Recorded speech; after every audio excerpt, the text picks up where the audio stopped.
What is up, y'all? Welcome back to my channel. I hope you guys are having a wonderful day. Before we get started, as always, do not forget to subscribe. Do not forget to click the little bells to be updated on when I post new videos. And do not forget to follow me on Instagram, okay? Okay. Alright, so we start off with Issa at work, and Issa is doing like we all do at work. We look for things online, and Issa is looking for an apartment. Now, Issa know her credit is shot. We know her credit is shot. Issa cannot afford an apartment, but she feels like she can't really be on Daniel's couch for too long, so she is trying to see if she can apply for apartments. Hopefully, she'll get approved for one. So, she texts Daniel. Apparently, she hadn't seen Daniel in a few days. Issa texts him, checking up on him. How you doing? I ain't seen you in a while. You good? He replies back, yeah, I'm good, thanks. Issa makes every fucking thing awkward. She makes everything awkward. But that is Issa. Awkward as hell. I love Issa, but she annoys me by how awkward she gets. I'm awkward as hell too. But at certain points, sometimes she acts a little too immature with her awkwardness, and it annoys the fuck out of me. At the job, they're having a meeting. They're having a meeting with the boss. What's her name? I don't know. With the boss, all the employees. And they're talking about the logo. Now, remember last episode when Issa called the parents, I think it was the parents of the schools, they were saying that the logo was offensive because there was this white hand reaching out to help the nigger children on, you know. So the owner's talking about the logo, and she said that her niece did the logo and it's her white hand reaching out to help the community. And she's asking, like, what's the issue with the logo? You know what? Maybe it's just, I never realized that the logo was a white hand with black children. I don't think I ever realized that, or my mind didn't compute that it was kind of offensive that a white hand has 3 little black children on it. I didn't realize that until the logo issue came up last week. So, you know, the Issa's co-workers were kind of giving their opinion, saying that it's kind of offensive, and then it's kind of offensive that there's 2 boys and 1 girl, and the whole "we got y'all" seems kind of offensive because she's basically talking in Ebonics when she's a white woman, but she's trying to cater to the black and brown children, so she has it in Ebonics. But she does not realize, or she does not understand how it's offensive, because as white people tend to do, they don't feel like they're racist. So when you point out something racist that they're doing, they can't imagine why it's racist because they're not racist. So she feels because she's helping the Negroes and the Browns that she is not racist, but you are definitely and obviously offending everybody you're trying to help. So one of the co-workers, you know, said that Issa, let's see what Issa has to say, because Issa's the only opinion that counts, because Issa is the only Negro. So Issa, I don't know why Issa doesn't speak up at work. I really don't know why, but Issa just, she says stuff internally, but never vocalizes it. So Issa, of course, she went on with her in the head rant, but she just said, you know, what everybody said is valid reasons and valid points, and I agree with what everybody says, and then puts her head down. It really annoys me that she does that, because as black, I understand in corporate America, you kind of have to know when to speak your voice and when not to. I get that.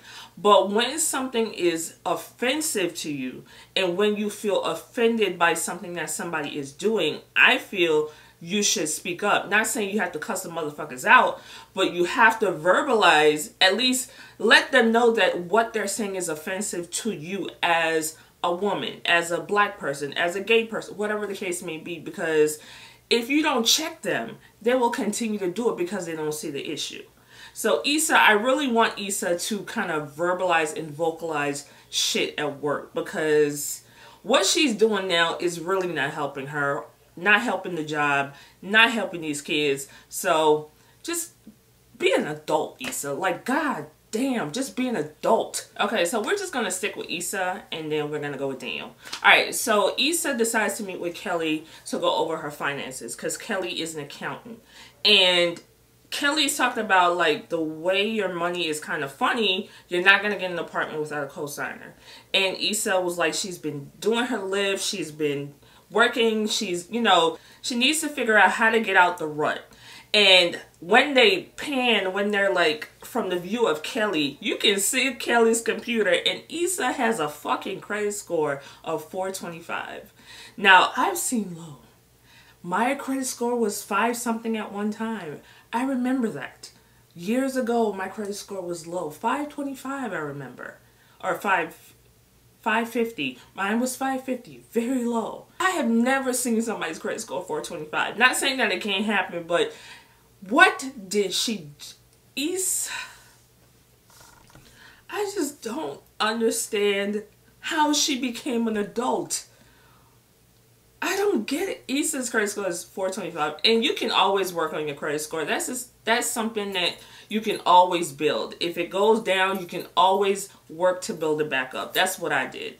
425 is low. No apartment complex is going to see you unless it is like in the hood and you paying the person cash or something. I just don't see how Issa navigates through life. I don't see. She annoys. I love her, but she's just so crazy. But yeah, she was talking about, you know, she's kind of ready to leave Daniel's place and she needs to figure something out. And Kelly is like asking her, like, y'all fucking, y'all, what y'all doing? You're sucking some whatever.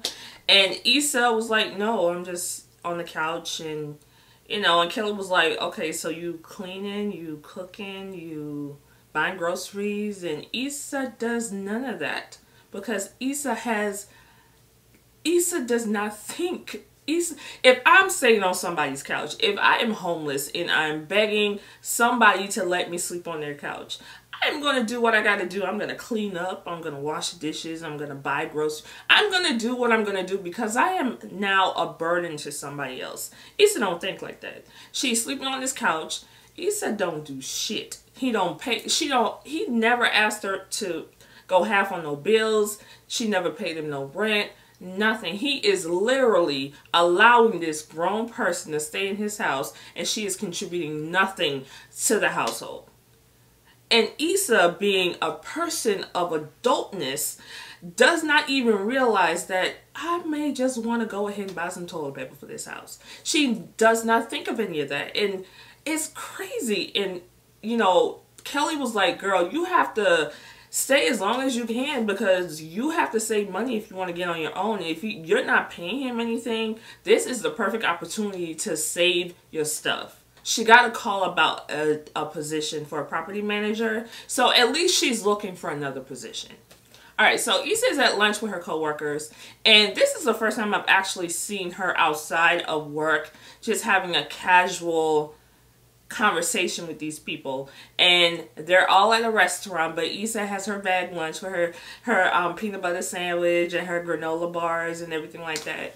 And they're talking about the meeting that they had. And they asked Issa why didn't she speak up, and Issa was like, I'm not the voice of every fucking black person, so why do I have to speak?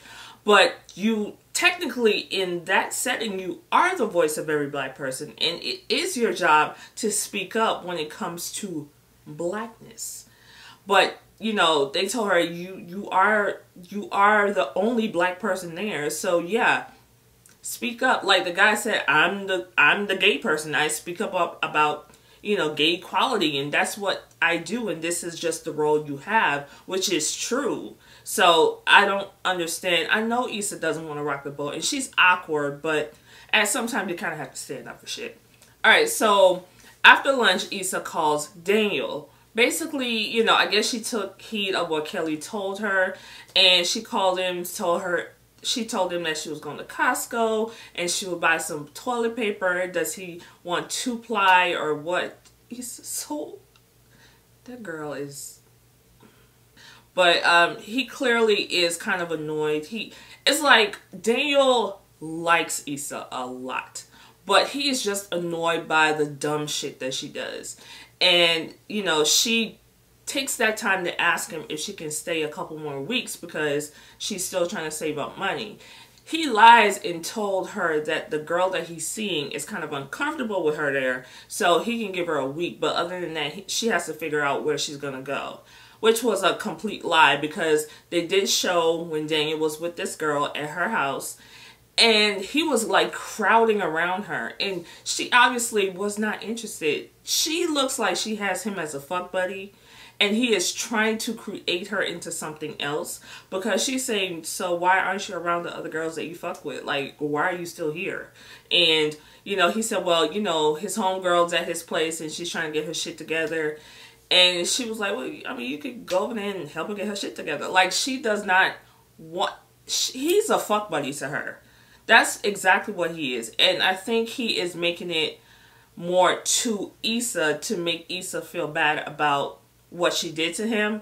But he's a fuck buddy. Just like how he was a fuck buddy to Issa. So... Alright, so with Daniel, Daniel is in the studio with his niece. Cute little girl, chocolate little baby. She looks so cute. And she was just like, I need something that twerked. Girl, sit your little ass down. Sit down. I don't like rude children. I don't like fast children. Anyways, so Daniel's in the studio with his niece, and then his boy comes to the studio talking about the guy Spider. Ebonics. Talking about Spider and saying that, you know, Spider is going to be at the club. The club where Issa did Broken Pussy in first season. That club. So, he told Daniel that Spider was going to be at the club. He's going to put his name on the list. We can go there, meet up with him, whatever the case may be. Then dude proceeds to call some girl. He proceeds to call some girl and ask her, hey, did I leave my ketchup packets at your house? Oh, niggas. So Daniel comes home one night, and actually see Issa cleaning up. Issa is cleaning up the kitchen, ring shit. There's something a girlfriend would do. She actually did it. So he was kind of shocked that she did it. And he got a text from his boy saying that he can't make it to the club to introduce him to Spider. So Daniel got defeated, just, you know, just basically just kind of started downing himself and his abilities. And then Issa was like, so why don't you go? And he was like, I just don't feel comfortable going there, introducing myself to this dude. He was my connection to him. And Issa was like, well, you know, I'll go with you if you don't want to go by yourself. I'll go.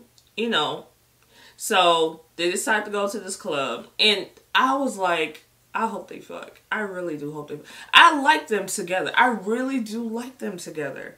I just need Issa to stop being an idiot, and I need Daniel to kind of like stop being mean. But I understand why he's being mean. Like, I'm Team Daniel. I really like Daniel. I really like Daniel. So they go to the club. The dude, the friend told Daniel that his name would be at the door. Get to the door. His name ain't at the door. There's this friend, Khalil, that they actually went to high school with. And Daniel, obviously, when he saw him, he started kind of like having, not an attitude, but he wasn't really receptive to the guy. Even though the guy was like, what's up? What's up? What's his last name? What's up, King? I don't know if his last name is King. But what's up? You know, how you doing? And he's talking to Issa and everything like that. And, you know, he told the bouncer, yo, they with me, so let them come in. So he's a big time, well, I don't know big time, but he's a producer. He's worked with a lot of artists and stuff like that. So he's famous. He's famous more than Daniel is. Daniel is, he's like, he said he's a SoundCloud producer. Clearly. But the dude is an actual legit producer. So I think him and Daniel actually had competition in high school. Daniel's ego is like, he's making something of his life and I'm still doing SoundCloud rappers. So Daniel obviously was not comfortable being around this dude. So they get into the club. Him and Issa, you know, they're standing there. Issa said, you know, do you want something to drink? I'll go to the bar. Issa goes to the bar. And then there's this guy at the bar that starts talking to her. Some dude with some green braces or something. So Daniel looks over and sees Issa talking to this dude. He gets in his feelings a little bit. And then two girls walk up to Daniel, start talking to Daniel. Issa looks over. She getting her feelings a little bit. And when she comes back to the table, you know, they're awkwardly standing there because he's seeing her with somebody talking, she's seeing him, so now it's an awkwardness. So later on in the night to the club, the guy Spider's performing. And I'm like, where do I know this little dude from? I know this dude from somewhere. It's that dude, I don't remember his name, but he plays in Greenleaf. He's the little performer guy who started beating up the pastor's daughter. I can't remember the boy's name, but I don't like that little boy. But he was Spider. And so him and Daniel and Issa are talking, and you know, Issa was like, you know, go up to him. He's now in VIP. Go up and talk to him. They get down there, and Khalil is talking to Spider. Issa came through in the clutch. Issa distracted Khalil to talk to him so Daniel could talk to Spider. So Daniel is like nervous around this dude, and he's kind of like trying to express, yeah, we have somebody in common. I know such and such, and you know, did you listen to my yada yada? And the dude was like, yeah, it was cool. You know, it was cool. And, you know, tell Slim to get at me, you know, to get at you or something. So basically giving Daniel a rejection. And even Khalil was like, yo, Daniel, we need to work together one day. And Daniel was like, nah, I'm cool. Because again, Daniel's ego, he don't want to seem less than in front of Issa, in front of himself, in front of Khalil, in front of Spider. He don't want to feel less than. So he's, you know, rejecting help, even though he clearly needs it. So they're standing there, and then the gunshots ring out in the club. Daniel immediately protected Issa. Immediately protected her. So once they leave the club, they go to a little restaurant to eat. And he starts really downing himself. He's like, you know, I'm tired of this shit. I'm tired of not getting where I want to go. I'm tired of, again, being a SoundCloud producer. I'm tired of just my shit not working. And Issa was like, why don't you talk to Khalil? And he was like, no, I'm not talking to him because he's, like I said, he's ashamed that he's not on Khalil's level, but not everybody is going to get to the level at the same time. So Issa basically gave him words of encouragement. So Daniel ends up telling Issa, you know, because Issa, when he was talking about, you know, he's not where he wants to be, Issa said, you know, I feel the same way. I'm standing on your couch and, you know, I got to figure out where I'm going to go. He said, you can stay a little longer. It's no problem. And she asked about Vanessa, the girlfriend. And I think that's her name. And then he said, he forgot that he even used Vanessa as an excuse. And he was like, yo, she'll be fine. It's my apartment. Ain't no big thing.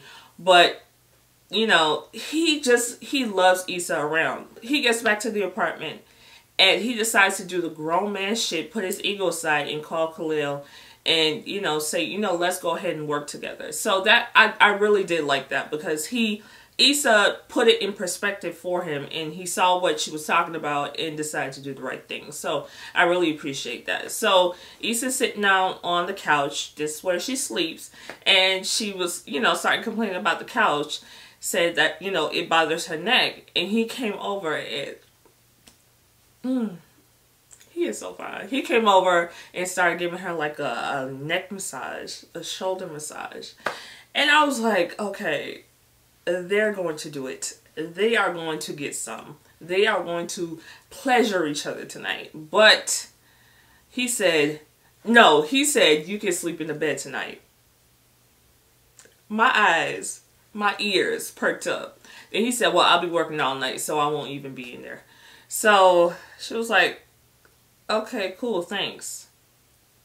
So he goes over to his beat machine, piano, whatever, and Issa actually got a voicemail from the property manager position saying that they would love to meet with her. So she's smiling, and Daniel asked her, like, you know, what are you smiling for? But she never told him about the position. Now, my theory is because of what transpired tonight, I don't think Issa is willing to tell Daniel that there may be a new position with better money in the horizon because Issa does not want to leave.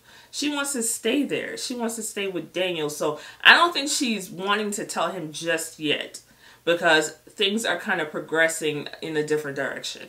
That was my take on it. I really don't know why she didn't tell him, but she didn't tell him. So Issa decided, you know, so Issa got up and she decided to sit next to him and listen to his beats, and they just look so cute together, like two chocolate people, just like in love and shit. And I just really love that. I like Daniel and Issa together. I'm sorry, even first season with Lawrence being such a fuck up, like I liked Lawrence, but then I didn't like Lawrence. But I was always Daniel. I was always team Daniel. I felt like he genuinely cared for her so much. So you saw in the ending how their connection kind of grew stronger from the music and from the events that happened that night. So that's how it ended. It was such a good episode. But I wanted to say something about the girl Daniel was dealing with. She made a reference that she loves light-skinned love. The girl seemed really fucking bougie. Really bougie. And when she said that, everybody on Twitter like, what the fuck does that mean? Like, I guess it's the play on black love. She said light skin love. I don't know that that's a thing. I never heard that terminology before. Is that a thing? I don't know. But yeah, that really bothered something in my spirit. But she's a bougie girl, so you get what you pay for. But anyway, so that was the episode of Insecure episode 2. Next week the preview show Daniel and Issa are like sleeping in the same bed now. Like sleeping. So you know dick gonna happen, right? You know dick gonna happen. You know sex is bound to happen with these two. It's just chocolateness just on the bed. Anyway, so that was episode number 2 of Insecure. Let me know what you think of the episode. Did you enjoy it? What was your favorite part? Why do you think that Issa never told him about the position? I don't know if my theory is correct, but I want to know what you guys think. So let me know down below. Do not forget to like, comment, and subscribe. Do not forget to check out my website, justbeher.com. And I will talk to you guys in my next video. Bye.